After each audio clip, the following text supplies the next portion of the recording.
doing a synopsis of where we were last time, which is what you were just starting. So I'm Jim Hamilton, core residence, and here's Keita. So we were just trying to figure out where we were last week, and she was trying to give me a synopsis. So let's just do that and see where we can go from there.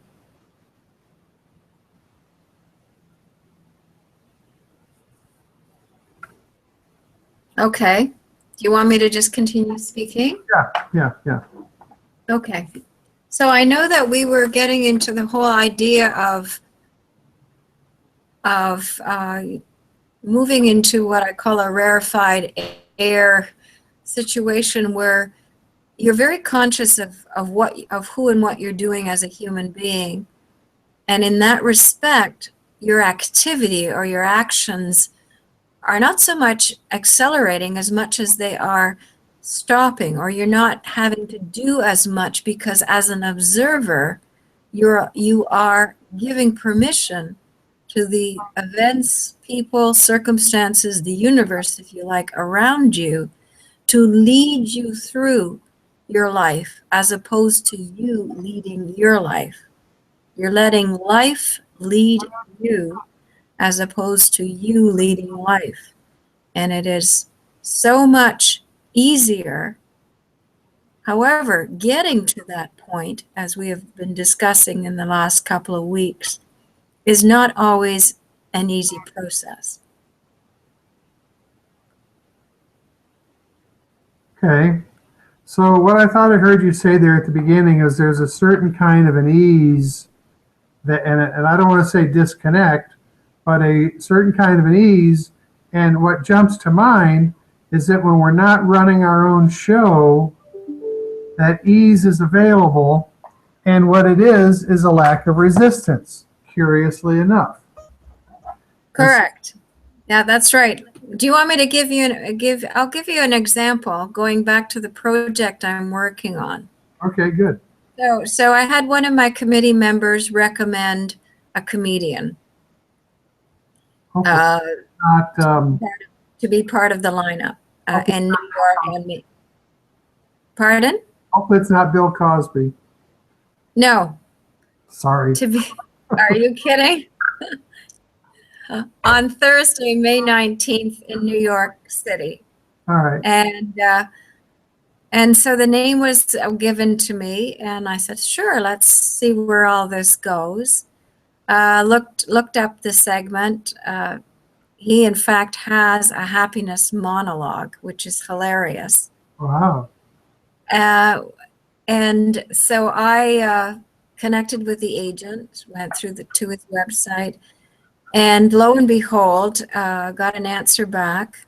And I was told that the speaking fee was amazingly high because he's good. He's internationally known and all that sort of thing. So I sort of thought to myself, well, he's a perfect fit for this evening.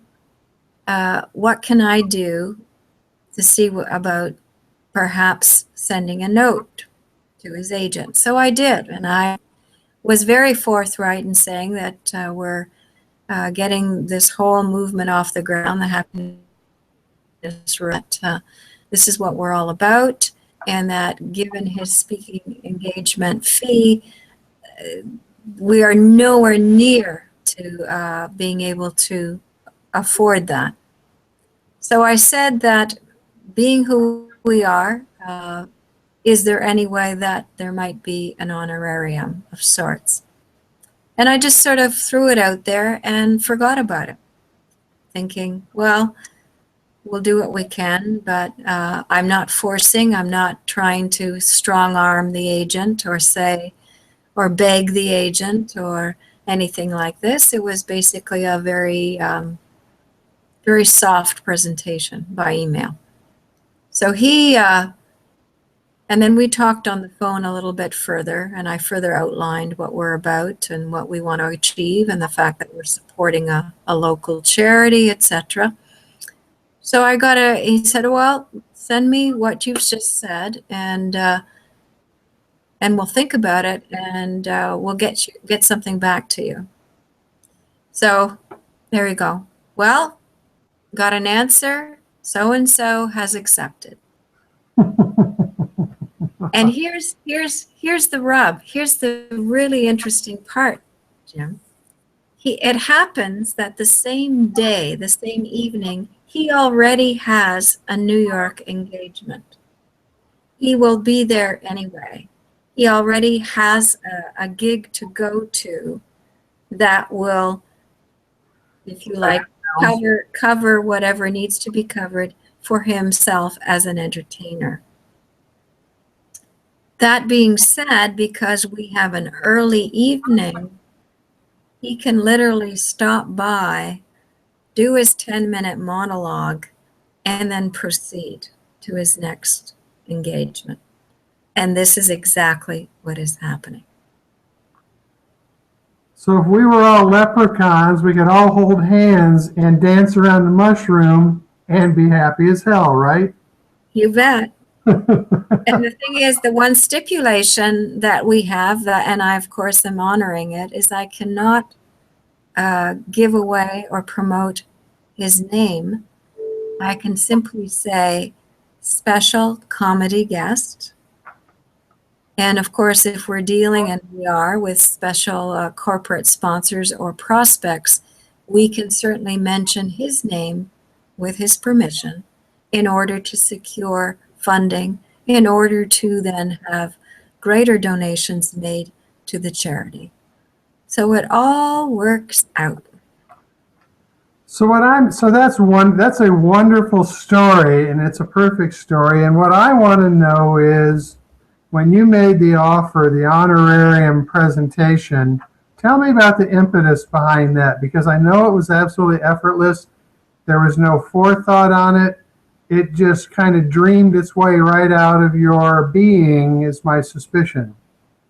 Yes, I mean, I did not pre-write anything. When I talked, I said, this is what we're all about. And I maintain, Jim, that the results or the outcome of what you would like your life to be is definitely predicated not by your actions that are forced or controlled, but by your soul's intention. What intentions do you have as a human being? And those are very much inward.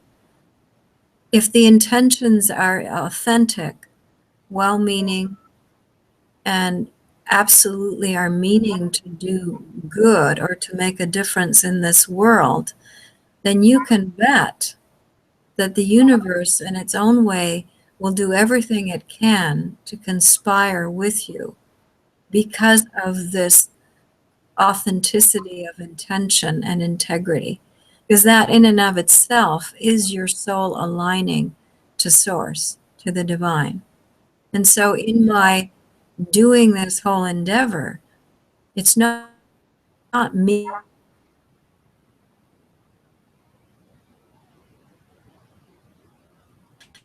came upon, not through my mind and thinking, but through a divine download, if you like. Again, these things, when you are disposed toward them and are not so busy being distracted and running a 24/7 life, you then are much more aware of what is happening in this kind of case. And then you can simply be the observer, the repository, if you like, of whatever the universe would like to give you, whether it's an idea, whether it's a result of that idea. But once you're plugged in, and that's basically what it is, then the ideas you have are the ones that are meant to resonate with the universe. And that process of allowing and not resisting in and of itself is that much more fluid. So that's very well said.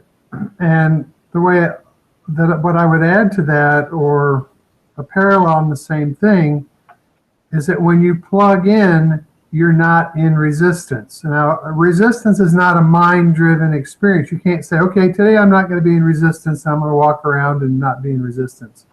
That's not the same thing as resistance. A plant is in non-resistance. A rose is in non-resistance. And naturally, innate intelligence expresses through it with no distortion. And what you had, in my opinion, was the experience, and of course, you'd had a couple of weeks where you had to refine your capacity for allowing for this next level of this event to go forward, right? That's correct. Yeah, that's right. So you had to reassert, that was the choice when you started having a hard time with the project, or the project started having a hard time. You had to move back, you had to allow. I mean, there's certain things you do, but at the same time, you had to move out of expectation, you had to move into allowing, and you fortified that nature inside of you, and you built it through the duress, if you will, and this allowing component became more distinct to the point that that impetus of an idea came through you and delivered an end result. And that's what presence is about. That's what non-resistance is about. That's what allowing is about. And again, it's beyond the mind.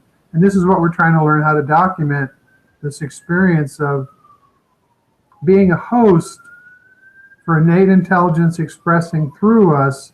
And you can't be a host for innate intelligence expressing through you when you've got resistance. Yeah. No, that's well said as well. I might add one element, Jim, which I think further enhances, completes our ideas, and that is the fact that in the challenge of a couple of weeks ago, there is the aspect of this letting go and of wanting to control, and there is an immense sort of attempt or immense, it's not the word I want to use. Let's use the word surrender, because in the immense surrender that is made to something unknown, there is a profound level of trust that grows and expands, the like of which I've never experienced before, because I've been too afraid to go that far. So with the releasing, the allowing, the letting go, it's like you're standing on a plank ready to jump off, and somehow the trust factor is so great that in spite of the possibility of dropping into the water, there is something in you that says, I'm not going to drop into the water, I'm going to fly. And that flying is in fact the trusting. And the dropping into the water is the illusion of fearing. So I want to acknowledge the courage that it takes to, you've got a couple of years in this project, right? How long? Yes. Yeah. Mm-hmm. And you were at a point where it sounded like there was a possibility of losing the whole thing because your sponsors weren't showing up, everybody kind of disappeared, and you moved into a state of allowing that you'd never done before. You went to a level, it sounds like, that you'd never done before. I mean, there's money on the line, there's this, there's all kinds of things, and you went to a new level of allowing and non-resistance, and among other things, snagged a comedian. That's right. And it's still happening. There's the process is not over. That's the one thing about life in this kind of state of allowing and not controlling or pulling. It's a never-ending process. It's not as if you come to a finish line, something is done, you say, okay, that was great. I would say that once you are in this arena, then whether it's a project or whether it's your life as it proceeds, how you're relating to other people, all these things start to open up to this same kind of synchronicity, the same kind of, of aligning with whatever the universe is looking to do for you and your higher self. So you make a really, really, really good point. It's the journey, not the destination.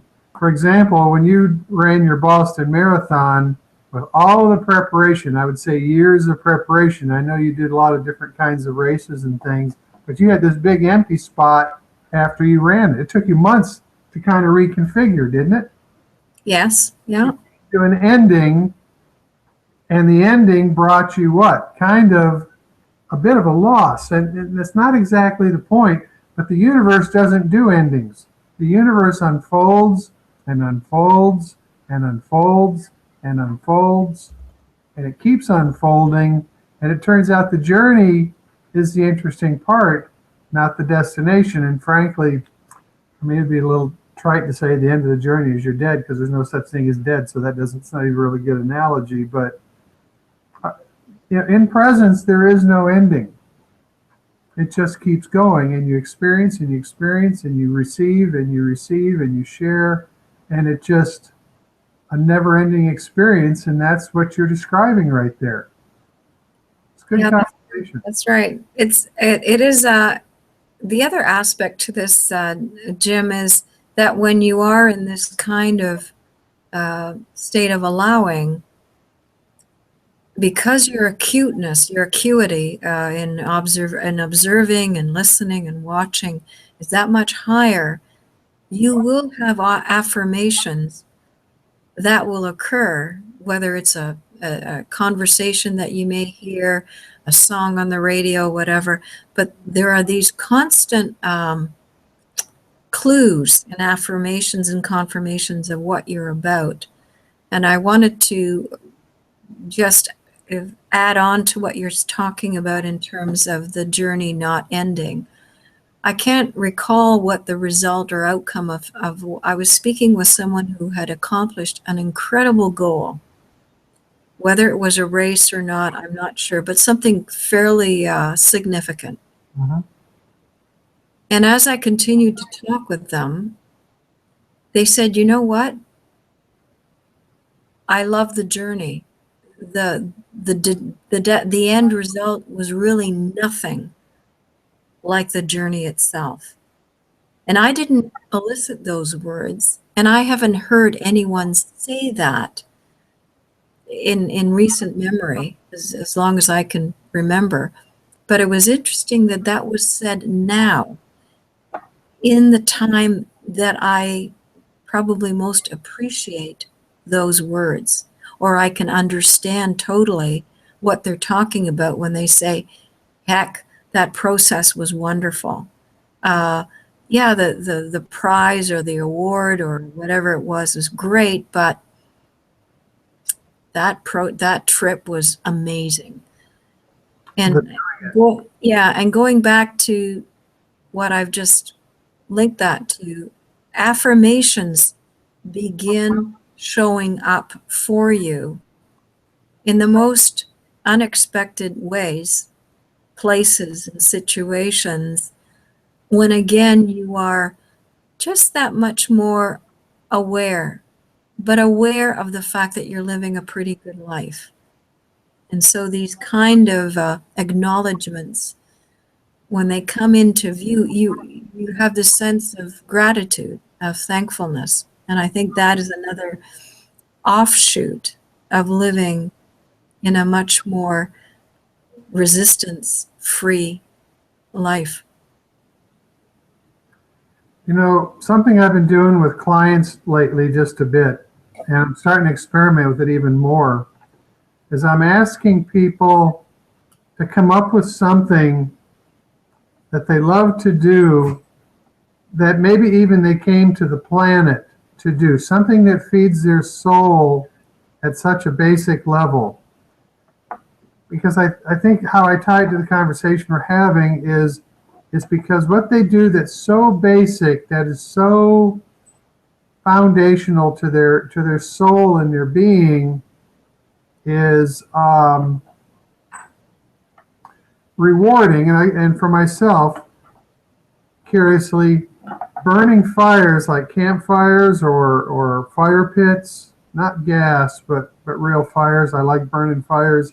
And sailing are things that cause me a certain kind of reverie, a certain kind of appreciation, a certain kind of what I'm doing is believe it or not, sailing and burning fires are similar, more similar than you'd know, because both of them you're harnessing nature. And when you burn fire, you don't just throw a bunch of wood on, you actually place it. And when you're building a fire and you add another piece of wood, if you constrict the fire right by how you place a piece of wood, it'll get hotter, cause the flame to come up. And frankly, sailing is kind of similar to that. But what we're talking about is this high-end sensitivity. So when we talk about the journey, when we're in this effortless journey that goes on, what I was kind of alluding to was there's a part of you that says you can identify that and touch on it and have access to it. And what I'm saying is there's a subtle part of our nature that kind of operates when we get out of resistance. In other words, there's more beyond resistance in this subtle world. And so lately I've been asking people what they, in fact, talking to somebody, she said wandering. She likes to wander. It's like kind of a no responsibility thing. I don't know if it's all in Nordstrom's or not, but she likes to wander. And I've been asking a few other people, do you have any thoughts on what I'm talking about? Does that make any kind of sense at all? Yeah, it does. It's like me walking on the sidewalk. I've been doing this since I was a kid. I don't like stepping on the lines. Well, you don't want to break your grandmother's back either, of course, right? Whatever, whatever worked. But I've always played a game where when I'm walking, I try not to step on the lines. And it's not where that comes from, I don't know. And if I'm not on the sidewalk, then I love to be in the middle of the road. I don't like walking on sidewalks. If I am on them, I avoid the lines. But if I can get away with not walking on a sidewalk, Jim, I am very happy. Would the lines on the sidewalk, would that be a variation on boundaries, possibly? Possibly. I see myself, and I was even, as I say, even as a kid, yeah, if I had to stick to the sidewalk, I would, not walking on the lines. But even then, if I could be on the side of the road, in the middle of the road, even better. I mean, obviously not on a highway, but if it's a neighborhood road or a country road, I'm in the middle of that road.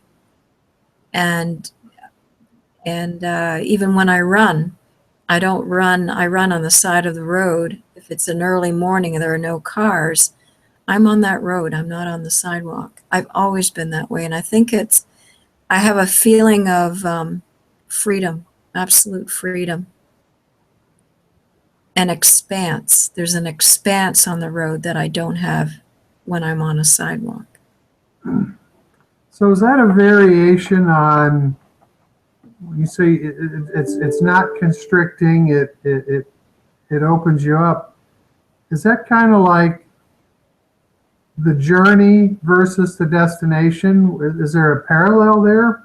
I mean, it sounds like there is. Yeah, you're hitting an analogy that's accurate. Yeah, the journey is there are no rules. I mean, obviously, and here's where we have to be a little careful, is when we talk about this kind of living, it's not without responsibility or accountability. But what it is, it's freeing, so that the extra rules that have been made by generations of people for whatever reason, whether they're political rules or social rules or economic rules, you layer all those on top of an individual, and he or she is pretty weighted down by all the things they're not allowed to do. For which they then react and are in resistance to that sometimes, because I went through all that. And in that reaction and resistance, we actually shut ourselves down more. And of course, the secret is to allow those things versus reacting and resisting to them. Yeah, there can be you pass the do not whatever sign, and it's there, but it's not you struggling against it or saying, how come you're here? Or I don't like you, or whatever the case may be. It's simply an acknowledgement. And I think the acknowledgement in and of itself frees you so that you actually, if you want to be like a kid again, you can actually break the rule you've just passed. Because there is breakage in allowing.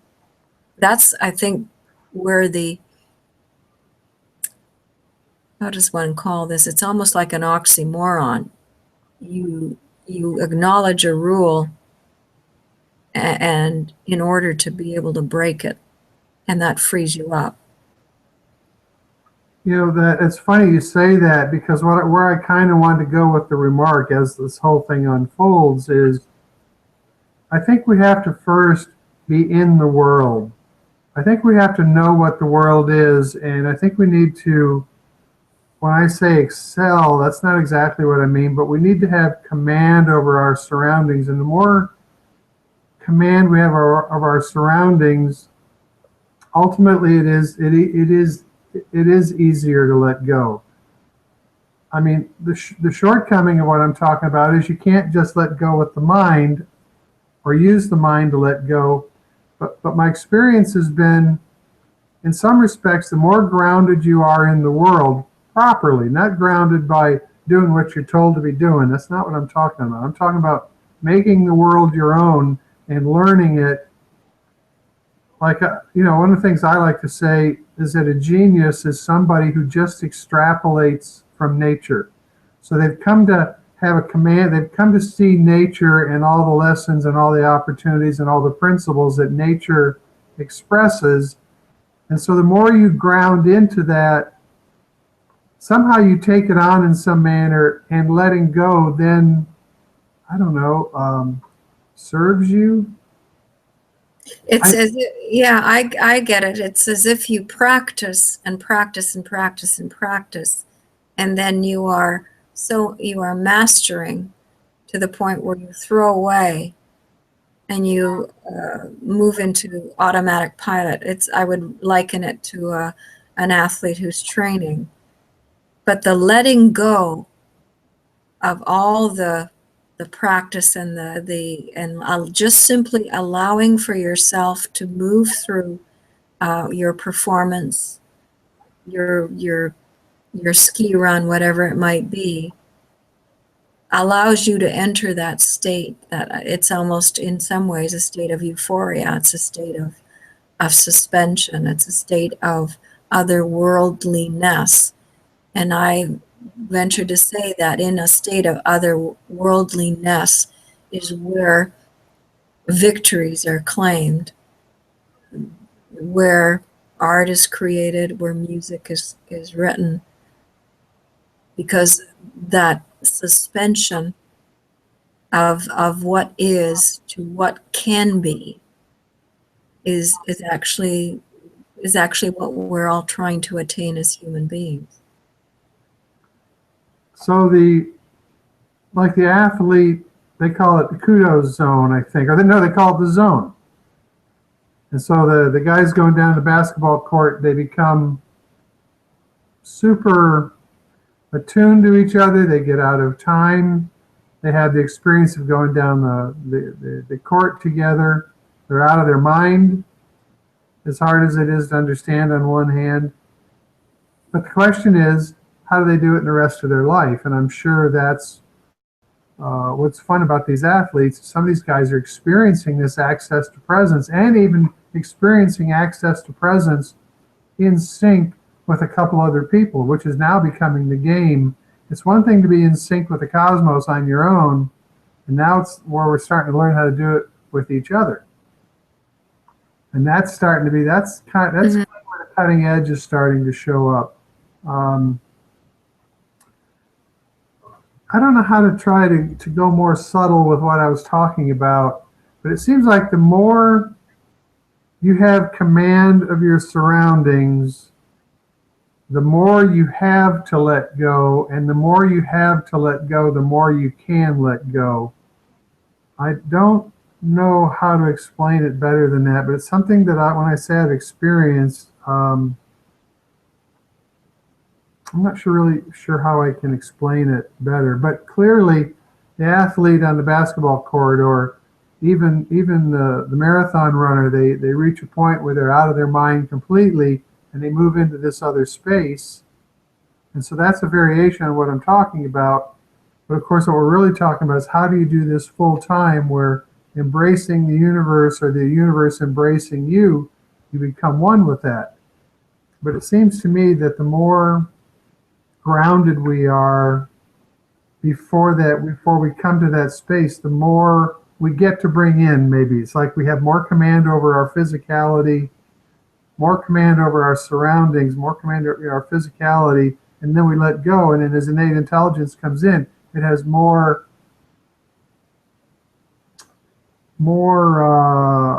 bigger footprint to work with in this dimension. Whoa, I think I kind of got what I was trying to talk about. It doesn't make any sense, but I think No, I understand. I understand. It's, if you look at any sacred writings, and I'm just literally thinking of Jesus talking to his followers, and he says to them, and this has always stuck with me, he says, "There is so much I have to tell you, but you would not understand now." And and thus is the saga, or again, that idea of the hero's journey. And we are all in our own way heroic. We have to start somewhere. We have to start where we're at. And those of you listening, you'll always see that in every hero's journey, there are challenges and tests and hurdles and woods and seas that the hero has to cross. It's never easy. It's never meant to be easy. But going through those trials, and you could take it down to everything from the movie Frozen to talking about the latest Batman Superman movie. There is that aspect of wanting to be getting to that heroic end by being as human as you can be in working through whatever challenges are coming your way. And I don't think you can have that end, that suspension, that otherworldliness, without first going through this kind of initiation. And I think that's what you mean, Jim, when you say people take on, learn as much as they can in order to then literally throw it all off in order to gain that state of allowing. so that's why the conversations we do are so good, because you just explained what I was explaining and having trouble finding it. But in essence, the deeper we go in our physicality, the more we explore. It's like when you had this scenario a couple of weeks ago, you really had to go deep to find the courage, to find the trust, to find the allowing. And the deeper you went, the more you found yourself, even though you didn't know it until the next chunk of magic showed up, because the next chunk of magic showed up bigger. And it's like, on one hand, we have to let go. On the other hand, we have to go deep. And that's kind of what I heard you say there. Yeah, it's a balancing act, isn't it? Yeah, well, I think that's what this duality thing is about, is how to use the duality, how to use the polarity, because that's what we're talking about. You have to go deep to go high, in a way. You have to explore. You have to find your inner nature. You actually have to root everything out, get right down to it. Mm-hmm. I'm not sure. If we were even going to have some kind of an image of that, a lot of us stay simply level. And we could talk about this as being the neutral line. It's a very safe place, a very secure place. You're not rocking the boat. And think of some of the expressions we use to describe this. Most of them imply that you stay in a constant state, and that constant state actually is not moving. You stay at one level.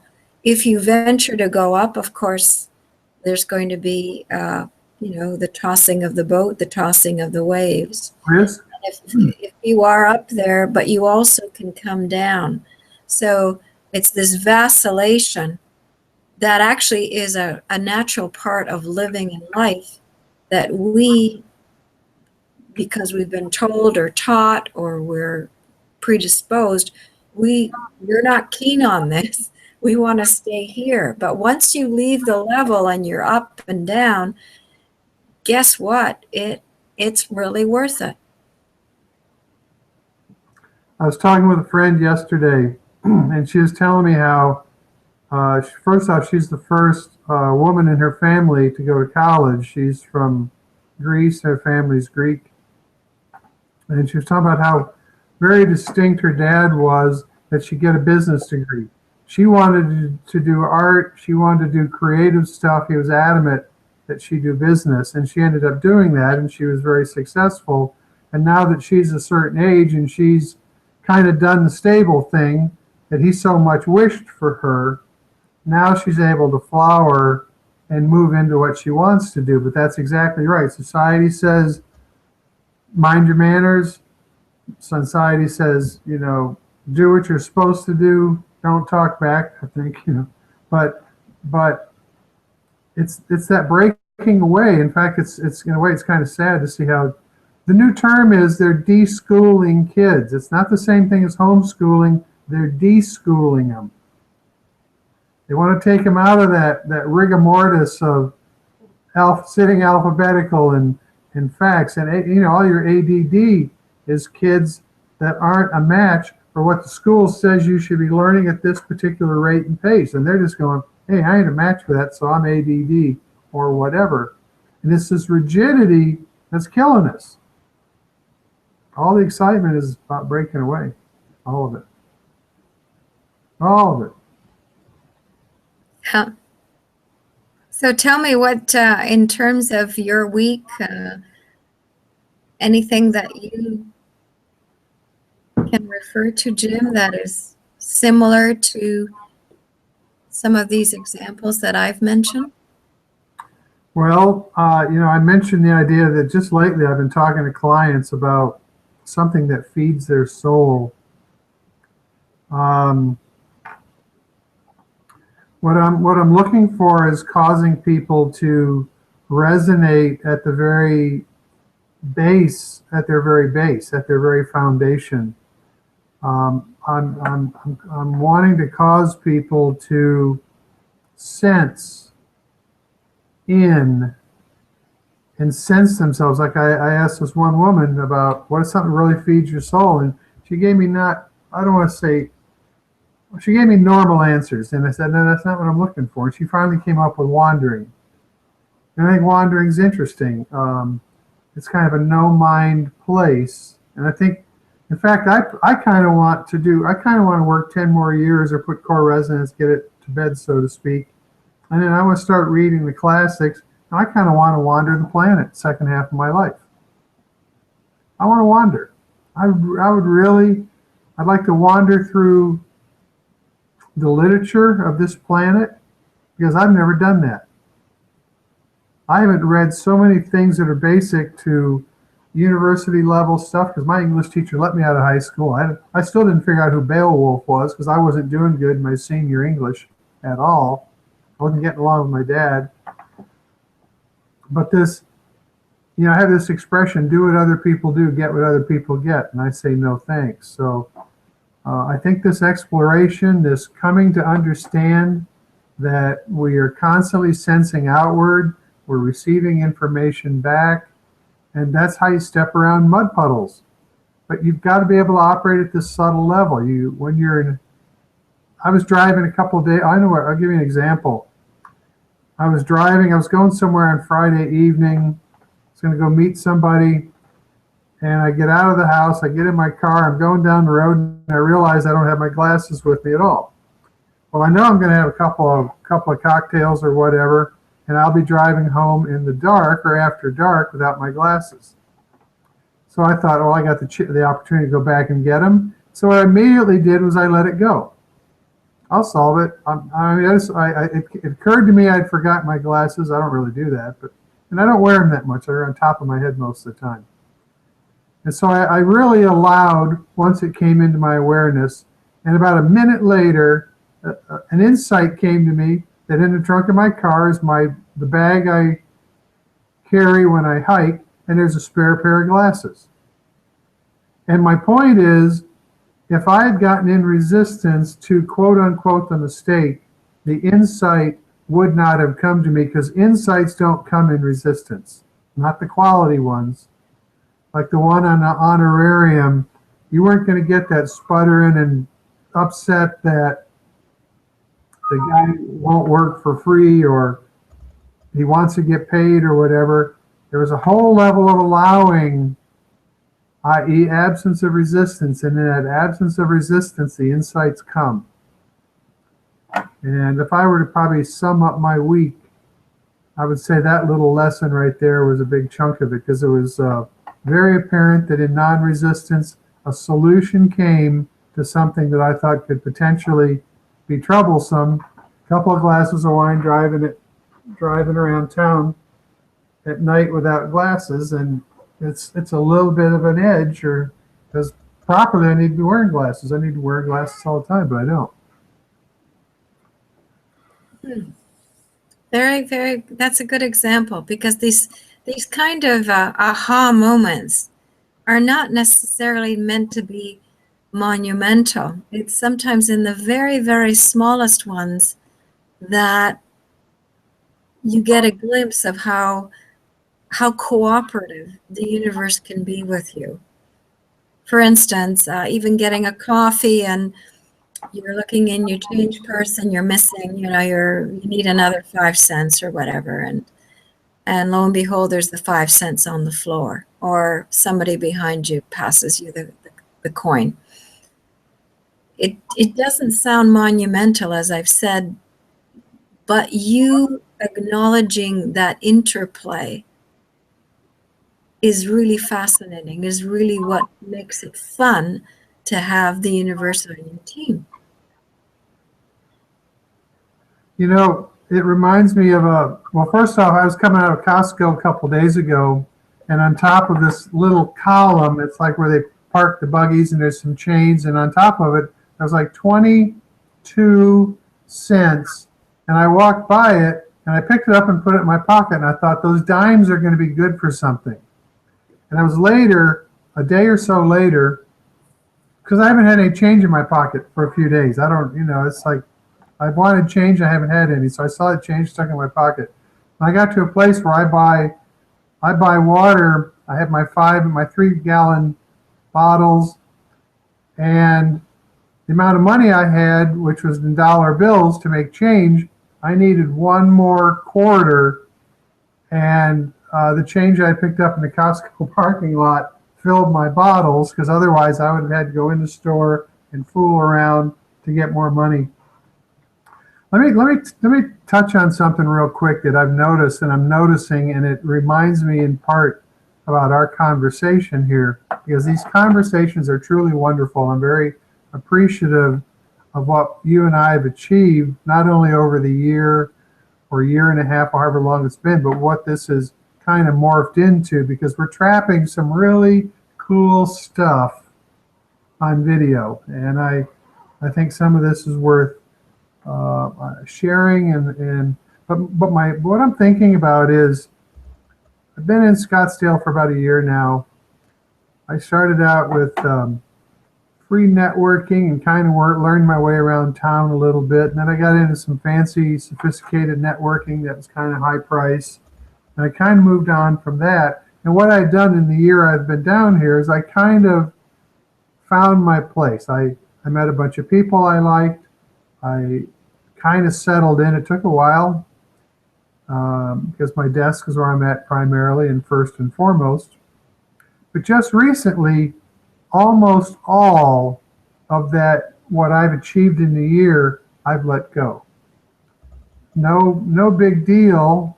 People that I was becoming friends with, what it's not that there's a right or wrong, but what's going on is I'm becoming increasingly discerning about the subtle nature of what I want to interact with. And as I let these things go that were okay, and they were okay, cooler stuff is coming in as I let the okay stuff go. And in other words, we hold on to what we got. And so it's a variation on resistance. Speaking of the journey, we meet our friends. I come down here for a year. I got my friends. I got this and this and that, whatever. But almost all of it I'm letting go. And there's new stuff to replace it. It's finer. It's more refined. And it's a very interesting journey right this minute. Yeah, I fully appreciate what you're saying. There will always be something that will fill the space, and we don't know what that is. That's part of the adventure, really, isn't it? Yeah. And And something will fill it. pardon me? And something will fill it. Yes, isn't that that's a universal law? And especially depending on what you're looking for, is how it will get filled. So we get what we get, and as we let it go and we look for even more subtle, that's what we find. My clients are becoming more subtle. I'm asking them more subtle questions. People, it's just really interesting. We have a lot more charge over our outcomes. We have a lot more charge over the journey. We have a lot more outcome over the letting go. And it will pick us up, carry us along. Oh, definitely. I realize that with this too, the idea of knowing what's going to happen next. I mean, we've talked about the fact that we don't know, but in with the line of intention, I think there is an aspect of knowing what may come next that does start to come into your peripheral zone. It's an anticipatory, sometimes it's an anticipatory feeling, or it's, as I say, a knowing, or it's a sense of, yes, this is the right direction to go. And in a way, the adventure is there because there is a sense of the unknown, but there's also, as you move forward, there's a sure-footedness that comes into play. It's because you're beginning to understand how to interact with the universe. And the understanding of that leads to a sense of knowing which decision to make when, what street to go down and maybe not the other one. And all those things are not necessarily logical, but they are tools that we're picking up that are very subtle, but they're extremely, in one way, extremely powerful, because in a way, we are marking our own future in alignment with the universe. And I think that's almost the next level of moving into the realm of allowing. With allowing comes you having permission to look into something that you may not have seen before. It's the same thing going back to, you guys don't know, I would like to tell you more, but you guys wouldn't know what I'm talking about. But when you reach this level or that level, you start to know what's being talked about. Therefore, you're let in behind the curtain. You're let in to see more. That is really miraculous. That is really powerful. And a true friend to express that to them. I'd like to be able to show you more, and basically when I can, I will. You bet. It's a very, there's a generosity about the universe that is quite wonderful. If you were talking about generosity, and let's say you're playing with a little child and the child is wanting you to play a certain game, that there is a level of generosity in the child that we cite or we call innocent or naive or how lovely. If we were going to take that type of generosity, I would equate it to the generosity of the universe. It's when you come back to that uniqueness, that honesty, that naivety, that immense sense of just giving, that you really can appreciate what living is all about.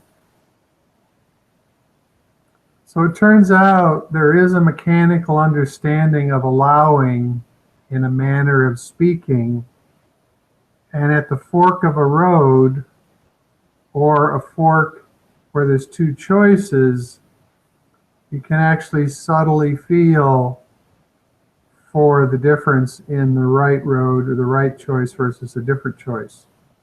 And actually, our connection with the cosmos, it's not like it just runs us.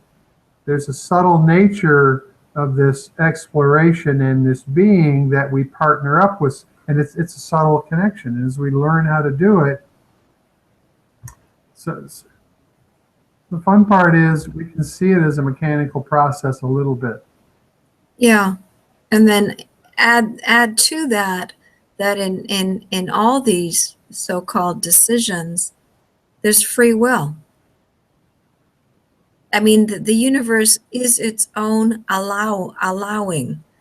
It will it it is the essence of allowing, and therefore it will always allow us to do exactly what we want.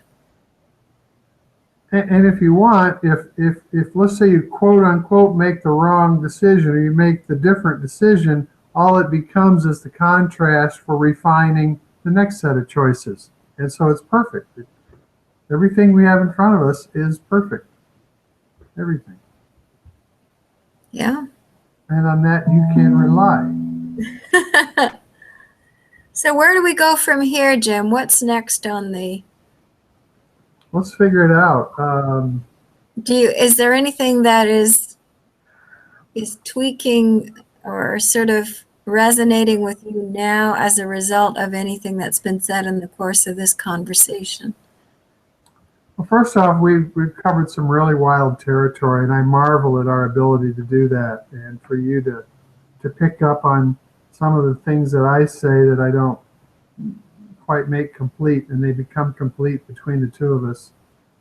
Um, I think if I were to pick a place to play next, I would say we've all had the experience of having an interface with God or innate intelligence or source. We've all had that synchronicity, harmony, and order. The ability to maintain it's an entirely different story. But when you can start doing it in twos or threes or small parties where you're sharing that presence at the same time, and one of the few places I think I know where you might find it be on a basketball court where team members kind of go down the field together. But that's kind of a staged environment. Yeah, you can get to that zone, but what I'm more interested in, of course, is when you're in this world 24 hours a day of presence and how we can now experience being in presence with each other instead of just our relationship to the cosmos. Mm-hmm. Interesting place to play. We may want to examine, let's say, because this is probably more understandable, is maybe an extreme situation. Let's say there's an emergency and a group of people are coming to the aid of somebody. They're all strangers. The victim is unknown to them, and yet they converge. I wonder, that might be an interesting topic for next week. All right. So it's a convergence due to a circumstance, that is unusual. The trick is to eventually converge with a circumstance that is entirely usual. Entirely usual instead Yeah. of unusual. Yeah, unusual, I think, is almost an extreme way of causing people to converge. Wouldn't it be interesting if people would converge when something quite ordinary is happening? So out of nothing, converging on nothingness. Yeah, So that's a resonance thing. So that's good for next week. yeah. So if we can just remember the word convergence, I'll write it on my hand. yeah, write it. Have your cheat sheet ready. Anyway, So we had a blast. yeah. I think So so. thanks a lot, Jim. Absolutely. So we will continue next week. And of course, what we're doing is we were going to talk for 45 minutes. If people want to chime in the last 15 minutes and participate, that's the name of the game right this minute. This is Core Resonance. Nope, this is Resonance Matters. And these videos are on YouTube and they're on Google Hangout. And I need to clean them up one day. Well, I actually edit them as I go along, but I want to get them all, make sure they're all findable. So thank you, Keita. Thank you, Jim. We'll see you next week. Thank you. Have a great evening. Yeah, you too. Bye-bye. Bye-bye.